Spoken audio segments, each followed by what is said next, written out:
नमस्कार दोस्तों, आप सुन रहे हैं बुकिफाई, जहां आवाज के जरिए हम लेकर आते हैं दुनिया की सबसे पावरफुल बुक्स का ज्ञान सीधा आप तक। और आज की इस खास प्रेजेंटेशन में हम बात करने वाले हैं एक ऐसी लेजेंडरी किताब के बारे में जिसने लाखों लोगों की जिंदगी बदली है, कॉन्फिडेंस दिया है और उन्हें सिखाया है दुनिया के सामने बोलना। जी हां, आज का हमारा स्पेशल एपिसोड है the art of public speaking bye Dale Carnegie. Public speaking सिर्फ स्टेज पर खड़े होकर बोलना नहीं होता, ये होता है अपने थॉट्स को इतने कॉन्फिडेंस के साथ रखना कि लोग सिर्फ सुने नहीं बल्कि महसूस करें।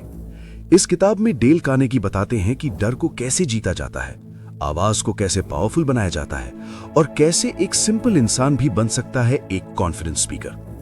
आज के इस ऑडियो बुक एपिसोड में हम इस बुक के हर इंपॉर्टेंट चैप्टर को डिटेल में समझेंगे, सिंपल इंग्लिश में, ताकि आप सिर्फ नॉलेज ना लें बल्कि उसे अपनी लाइफ में अप्लाई भी कर सकें। तो वॉल्यूम थोड़ा सा बढ़ा लीजिए, ध्यान से सुनिए और तैयार हो जाइए अपनी कम्युनिकेशन पावर को नेक्स्ट लेवल पर ले जाने के लिए। मैं हूं आपका होस्ट और आप सुन रहे हैं बुकिफाई। चलिए शुरू करते हैं the art of public speaking.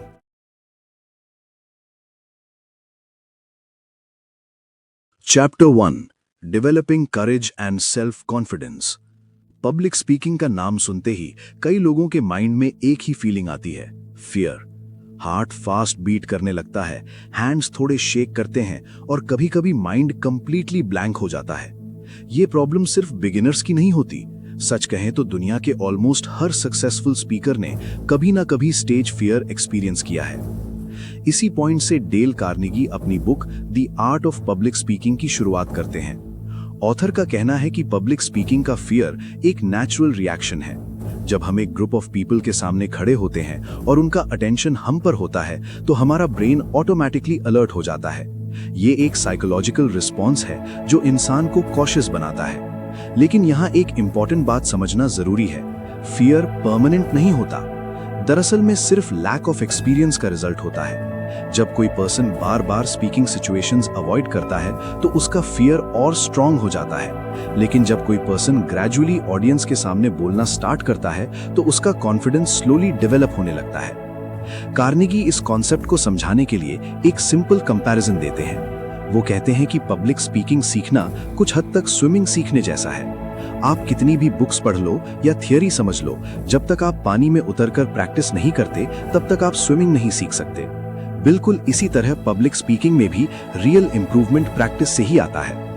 Author strongly suggest करते हैं कि बिगिनर्स को छोटी छोटी स्पीकिंग अपॉर्चुनिटीज एक्सेप्ट करनी चाहिए, चाहे वो क्लासरूम डिस्कशन हो, ऑफिस मीटिंग हो या फ्रेंड्स के बीच कोई टॉपिक एक्सप्लेन करना हो। हर स्पीकिंग अपॉर्चुनिटी एक प्रैक्टिस बन सकती है। चैप्टर का एक और इंपॉर्टेंट आइडिया है सेल्फ बिलीफ। कई लोग पब्लिक स्पीकिंग में फेल इसलिए नहीं होते क्योंकि उनमें एबिलिटी नहीं होती, बल्कि इसीलिए क्योंकि वो खुद पर डाउट करते हैं। जब पर्सन बार बार ये सोचता है कि मैं अच्छा स्पीकर नहीं हूं, तो उसका कॉन्फिडेंस नेचुरली लो हो जाता है। कार्नेगी कहते हैं कि कॉन्फिडेंस डेवलप करने के लिए सबसे पहले अपने माइंडसेट को चेंज करना जरूरी है। अगर कोई पर्सन बिलीव करता है कि वो इम्प्रूव कर सकता है तो वो एक्चुअली इम्प्रूवमेंट के लिए एफर्ट भी करेगा। इसी चैप्टर में ऑथर प्रिपरेशन की इंपॉर्टेंस भी एक्सप्लेन करते हैं। जब स्पीकर अपने टॉपिक को अच्छी तरह समझता है और उसके पास क्लियर आइडियाज होते हैं तो उसको बोलते वक्त ज्यादा हेजिटेशन फील नहीं होता। प्रिपरेशन स्पीकर को एक मेंटल सिक्योरिटी देती है। अगर स्पीकर को पता है कि उसने टॉपिक पर रिसर्च की है और उसके पास वैल्यूएबल इंफॉर्मेशन है तो वो नेचुरली कॉन्फिडेंट फील करता है। इसलिए कार्नेगी रेकमेंड करते हैं कि स्पीच देने से पहले स्पीकर को अपने आइडियाज को क्लियरली ऑर्गेनाइज कर लेना चाहिए। एक और यूजफुल सजेशन ये है कि बिगिनर्स को अपनी स्पीच को परफेक्ट बनाने की अननेसेसरी टेंशन नहीं लेनी चाहिए। बहुत लोग बोलने से पहले ही ये सोचकर नर्वस हो जाते हैं कि उन्हें फ्लॉलेस स्पीच देनी है, लेकिन रियलिटी में ऑडियंस परफेक्शन एक्सपेक्ट नहीं करती। ऑडियंस सिर्फ ये चाहती है कि स्पीकर क्लियर, ऑनेस्ट और इंटरेस्टिंग वे में बात करे। इस चैप्टर का एक मोटिवेशनल मैसेज ये भी है कि पब्लिक स्पीकिंग एक स्किल है जो प्रैक्टिस से कंटिन्यूअसली इंप्रूव होती है।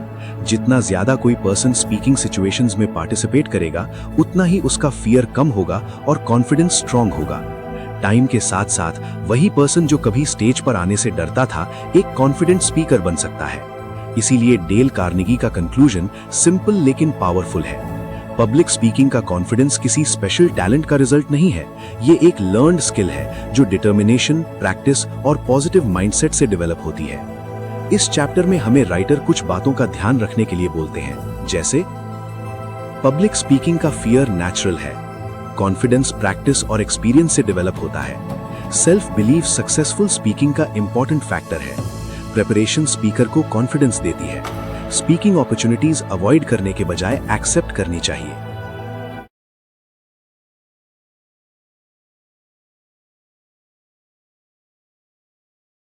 Self confidence through preparation. अगर चैप्टर 1 में हमने ये समझा कि fear of public speaking natural है, तो चैप्टर 2 हमें बताता है कि कॉन्फिडेंस का सबसे पावरफुल सोर्स क्या है, प्रिपरेशन। डेल कार्नेगी के अकॉर्डिंग एक स्पीकर की सक्सेस का सबसे बड़ा सीक्रेट है उसकी प्रिपरेशन। बहुत लोग स्टेज पर नर्वस इसलिए हो जाते हैं क्योंकि उन्होंने अपने टॉपिक पर इनफ प्रिपरेशन नहीं की होती। जब थॉट्स क्लियर नहीं होते तो स्पीकर बोलते वक्त कंफ्यूज हो जाता है और उसका कॉन्फिडेंस ऑटोमेटिकली लो हो जाता है। ऑथर एक्सप्लेन करते हैं कि जब स्पीकर अपने टॉपिक को डीपली समझ लेता है तब उसके माइंड में आइडियाज क्लियर हो जाते हैं, और जब माइंड में क्लैरिटी होती है तो स्पीच नेचुरली स्मूथ और पावरफुल बन जाती है। इसीलिए कार्नेगी स्ट्रांगली सजेस्ट करते हैं कि स्पीच देने से पहले टॉपिक पर अच्छी रिसर्च करनी चाहिए। प्रिपरेशन का मतलब सिर्फ इंफॉर्मेशन कलेक्ट करना नहीं होता। प्रिपरेशन का रियल मीनिंग है आइडियाज को ऑर्गेनाइज करना। स्पीकर को यह डिसाइड करना चाहिए कि उसकी स्पीच का मेन मैसेज क्या है और ऑडियंस को वो कौन सी इंपॉर्टेंट बातें समझाना चाहता है। एक इफेक्टिव स्पीच में यूजुअली 3 मेन पार्ट्स होते हैं: introduction, main ideas, conclusion. Introduction audience का अटेंशन ग्रैब करता है, मेन पार्ट में स्पीकर अपने आइडियाज एक्सप्लेन करता है और कंक्लूजन में स्पीच का मेन मैसेज क्लियर करता है। कार्नेगी ये भी एक्सप्लेन करते हैं कि स्पीच को वर्ड बाय वर्ड मेमोराइज करना जरूरी नहीं है। एक्चुअली कभी-कभी मेमोराइजेशन स्पीच को आर्टिफिशियल बना देता है। जब स्पीकर सिर्फ मेमोराइज्ड लाइंस बोलता है तो उसकी स्पीच नेचुरल नहीं लगती। इसके बजाय ऑथर रेकमेंड करते हैं कि स्पीकर को मेन पॉइंट्स या आइडियाज याद रखने चाहिए और उन्हें नेचुरल वे में एक्सप्लेन करना चाहिए। इससे स्पीच ज्यादा ऑथेंटिक और एंगेजिंग लगती है।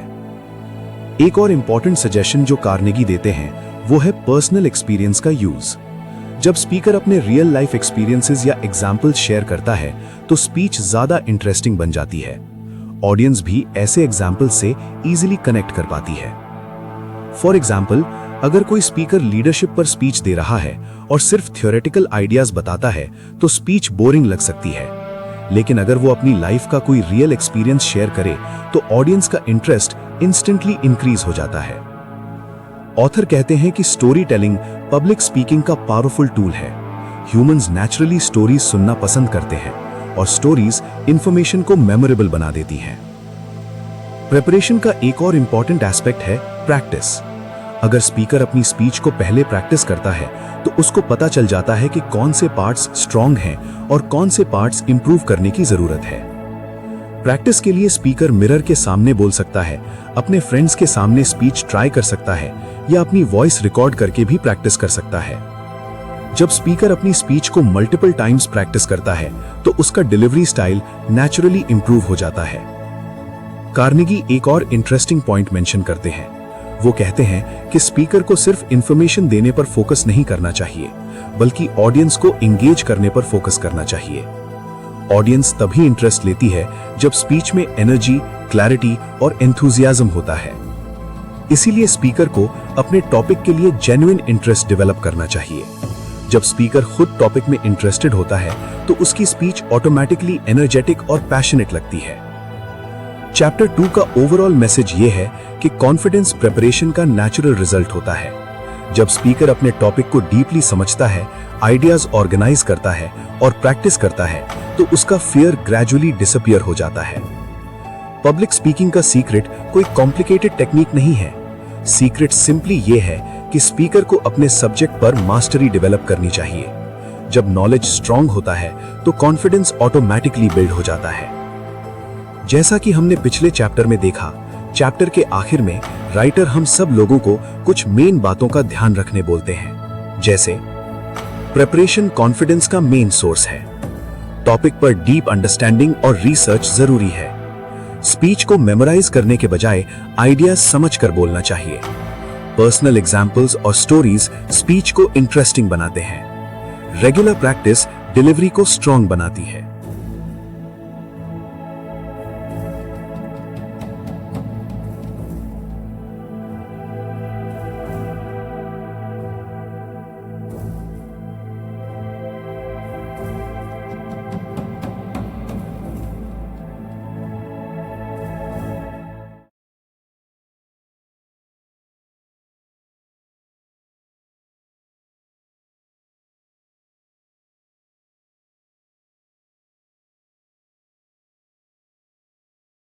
Chapter 3 Efficiency through Emphasis and Expression।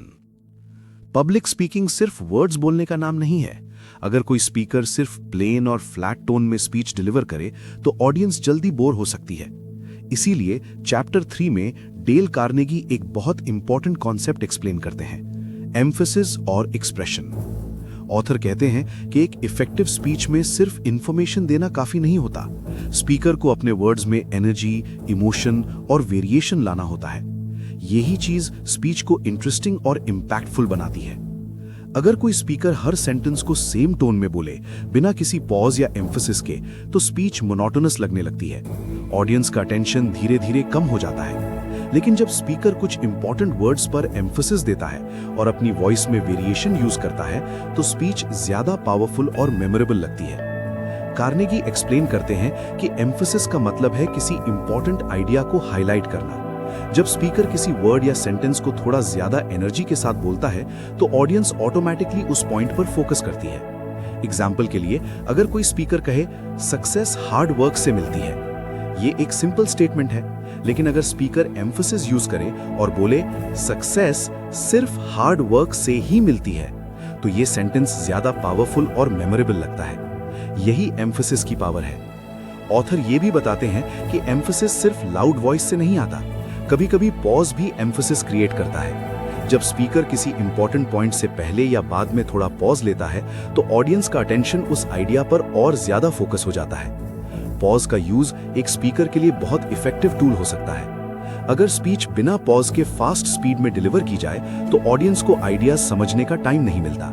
लेकिन जब स्पीकर प्रॉपर पॉजेज यूज करता है, तो स्पीच ज्यादा क्लियर और एंगेजिंग बन जाती है। चैप्टर में एक और इंपॉर्टेंट एस्पेक्ट डिस्कस किया गया है, एक्सप्रेशन। एक्सप्रेशन का मतलब है स्पीकर के वॉइस और बॉडी लैंग्वेज में इमोशन का होना। जब स्पीकर किसी टॉपिक पर जेन्युइनली पैशनेट होता है, तो उसकी वॉइस और एक्सप्रेशंस नेचुरली एनर्जेटिक हो जाते हैं। ऑडियंस इजीली फील कर लेती है कि स्पीकर अपने वर्ड्स पर बिलीव करता है या सिर्फ फॉर्मल स्पीच दे रहा है। इसीलिए कार्नेगी सजेस्ट करते हैं कि स्पीकर को अपने टॉपिक के साथ इमोशनल कनेक्शन फील करना चाहिए। जब स्पीकर किसी आइडिया को एंथुजियाज्म के साथ प्रेजेंट करता है, तो ऑडियंस भी उस एनर्जी को फील करती है। यही रीजन है कि कुछ स्पीकर्स ऑडियंस को इंस्पायर कर देते हैं, जबकि कुछ स्पीकर्स सेम टॉपिक पर बोलते हुए भी ऑडियंस को इंगेज नहीं कर पाते। ऑथर ये भी एक्सप्लेन करते हैं कि इफेक्टिव स्पीकिंग में वॉइस मॉड्यूलेशन बहुत इंपॉर्टेंट रोल प्ले करता है। वॉइस मॉड्यूलेशन का मतलब है स्पीच के दौरान वॉइस की पिच, स्पीड और टोन को वेरी करना। कभी स्लो बोलना, कभी थोड़ा फास्ट बोलना, कभी वॉइस को सॉफ्ट रखना और कभी स्ट्रॉन्ग रखना। ये सब टेक्निक्स स्पीच को डायनामिक बनाती हैं। अगर स्पीच एक ही पिच और स्पीड में डिलीवर हो, तो ऑडियंस का इंटरेस्ट कम हो सकता है। लेकिन जब स्पीकर वॉइस मॉड्यूलेशन यूज करता है, तो स्पीच में नेचुरल रिदम और एक्साइटमेंट क्रिएट होता है। कार्नेगी ये भी एम्फसाइज करते हैं कि स्पीकर को नेचुरल रहना चाहिए। आर्टिफिशियल एक्सप्रेशंस या फोर्स्ड इमोशंस ऑडियंस को इजीली समझ आ जाते हैं। इसलिए स्पीकर को अपने थॉट्स को जेन्युइन फीलिंग के साथ एक्सप्रेस करना चाहिए।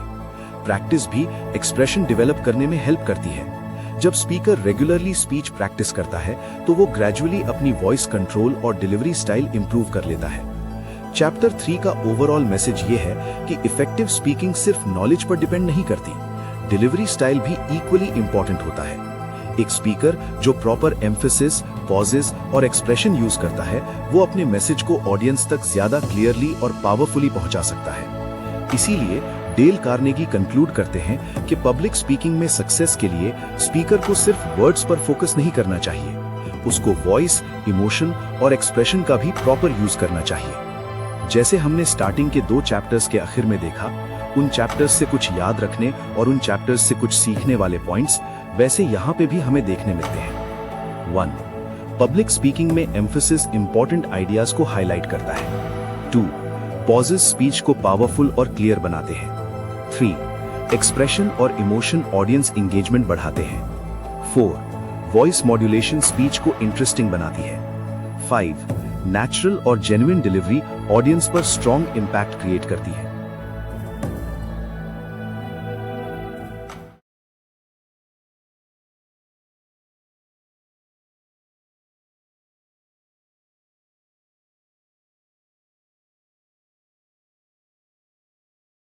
Chapter 4 efficiency through change of pitch.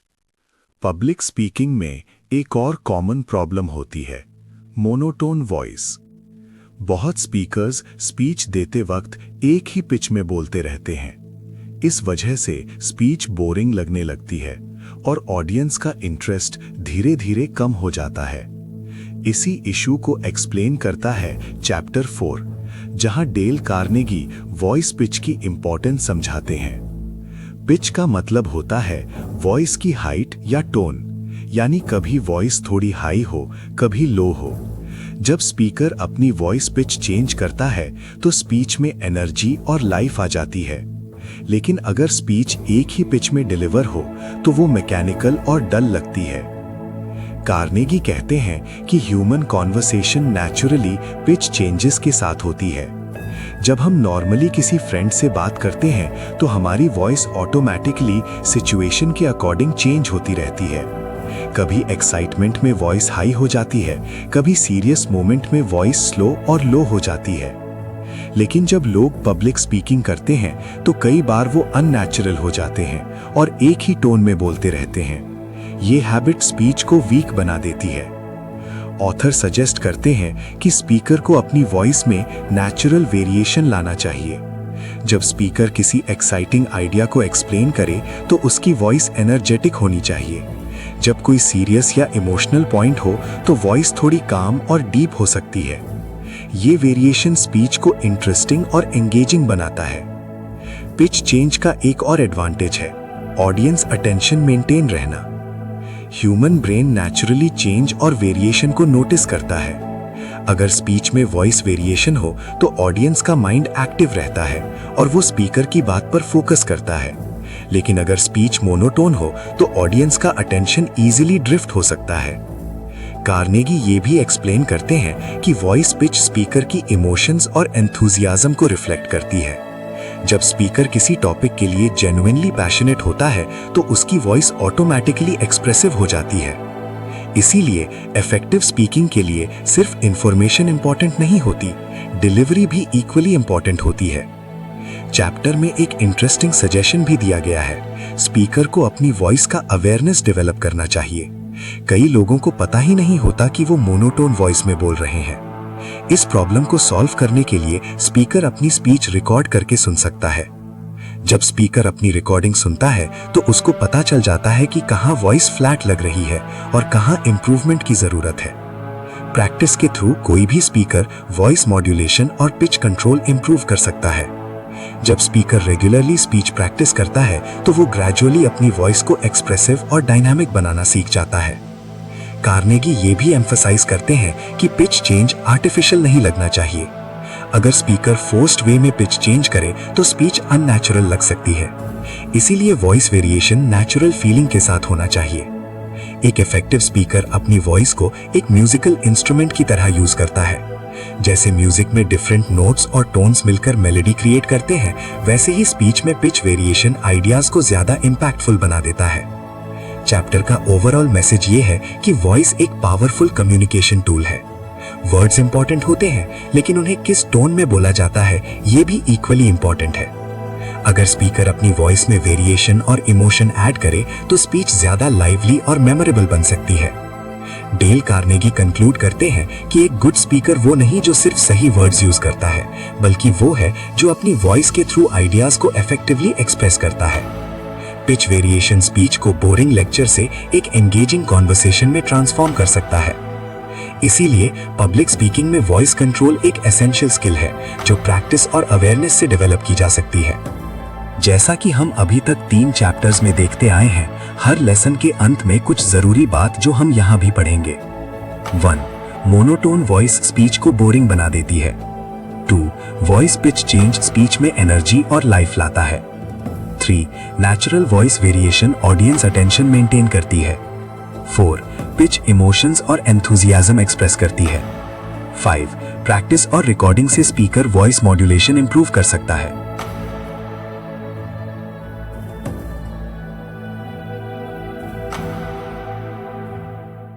इसी के साथ हम अपने आखिरी चैप्टर की ओर बढ़ते हैं और शुरू करते हैं। Chapter 5, pause and power. Public speaking में कई लोग एक कॉमन मिस्टेक करते हैं, वो बहुत फास्ट बोलते हैं। जब स्पीकर कंटिन्यूअसली बोलता रहता है बिना रुके, तो स्पीच एक लॉन्ग स्ट्रीम ऑफ वर्ड्स बन जाती है, जिसमें ऑडियंस को आइडिया समझने का टाइम ही नहीं मिलता। इसी इंपॉर्टेंट प्रॉब्लम को एड्रेस करता है चैप्टर 5, जहां डेल कार्नेगी पॉज की पावर एक्सप्लेन करते हैं। पॉज एक सिंपल टेक्निक लग सकती है, लेकिन पब्लिक स्पीकिंग में इसका इम्पैक्ट बहुत पावरफुल होता है। जब स्पीकर स्पीच के बीच में थोड़ा रुकता है, तो ऑडियंस को उस आइडिया को प्रोसेस करने का टाइम मिलता है। ये small moment of silence actually communication को स्ट्रॉन्गर बनाता है। ऑथर कहते हैं कि साइलेंस कभी-कभी वर्ड से भी ज्यादा पावरफुल हो सकता है। इमेजिन करो कि एक स्पीकर एक इंपॉर्टेंट मैसेज डिलीवर कर रहा है। अगर वो बिना पॉज लिए फास्ट स्पीड में बोलता रहे, तो ऑडियंस का अटेंशन धीरे धीरे लूज हो सकता है। लेकिन अगर वो किसी इंपॉर्टेंट पॉइंट से पहले या बाद में थोड़ा पॉज ले, तो ऑडियंस ऑटोमेटिकली उस बात पर फोकस करने लगती है। इसी वजह से पॉज को एक स्ट्रेटेजिक स्पीकिंग टूल कहा जाता है। चैप्टर में कार्नेगी ये भी एक्सप्लेन करते हैं कि पॉज सिर्फ ऑडियंस के लिए हेल्पफुल नहीं होता, बल्कि स्पीकर के लिए भी बेनिफिशियल होता है। जब स्पीकर थोड़ा रुकता है, तो उसको नेक्स्ट आइडिया ऑर्गेनाइज करने का टाइम मिल जाता है। इससे स्पीच ज्यादा कंट्रोल्ड और कॉन्फिडेंट लगती है। कई बिगिनर्स जब स्पीच देते हैं, तो नर्वसनेस की वजह से उनकी स्पीकिंग स्पीड बहुत फास्ट हो जाती है। वो जल्दी जल्दी बोलने लगते हैं, जैसे वो स्पीच को जल्दी खत्म करना चाहते हो, लेकिन इससे कम्युनिकेशन वीक हो जाता है। कार्नेगी सजेस्ट करते हैं कि स्पीकर को कॉन्शियसली स्लो और कंट्रोल्ड पेस में बोलना चाहिए। जब स्पीच की स्पीड बैलेंस्ड होती है और बीच बीच में पॉजेस होते हैं, तो स्पीच ज्यादा क्लियर और इम्पैक्टफुल बन जाती है। पॉज का एक और इंटरेस्टिंग इफेक्ट है ड्रामेटिक इम्पैक्ट। अगर स्पीकर किसी इमोशनल या इंपॉर्टेंट आइडिया से पहले पॉज लेता है, तो ऑडियंस के माइंड में क्यूरियोसिटी क्रिएट होती है। वो सोचने लगते हैं कि स्पीकर अब क्या कहने वाला है। ये सस्पेंस ऑडियंस के अटेंशन को स्ट्रॉन्ग बनाता है। फॉर एग्जाम्पल, सक्सेस के लिए एक सीक्रेट है, और वो सीक्रेट है डिसिप्लिन। इस टाइप का पॉज स्पीच को ड्रामेटिक और एंगेजिंग बना देता है। कार्नेगी ये भी एक्सप्लेन करते हैं कि पॉज को नेचुरल लगना चाहिए। अगर पॉज आर्टिफिशियल लगे या अननेसेसरी हो, तो स्पीच ऑकवर्ड लग सकती है। इसलिए स्पीकर को पॉज का यूज नेचुरली और मीनिंगफुल मोमेंट्स पर करना चाहिए। चैप्टर में एक और इंपॉर्टेंट पॉइंट डिस्कस किया गया है, ब्रीदिंग कंट्रोल। पॉज स्पीकर को ब्रीदिंग रेगुलेट करने में हेल्प करता है। जब स्पीकर प्रॉपर ब्रीदिंग और पॉजेस मेंटेन करता है, तो उसकी वॉइस ज्यादा स्टेडी और कॉन्फिडेंट लगती है। ये टेक्निक लॉन्ग स्पीचेस के लिए स्पेशली यूजफुल होती है। ऑथर ये भी कहते हैं कि पॉजेस ऑडियंस को थिंकिंग स्पेस देते हैं। जब कोई स्पीकर पावरफुल आइडिया शेयर करता है और तुरंत नेक्स्ट सेंटेंस बोल देता है, तो ऑडियंस उस आइडिया पर प्रॉपर्ली रिफ्लेक्ट नहीं कर पाती। लेकिन अगर स्पीकर उस आइडिया के बाद थोड़ा पॉज दे, तो ऑडियंस उस बात को एब्जॉर्ब कर लेती है। इसी प्रोसेस से स्पीच मेमोरेबल बन जाती है।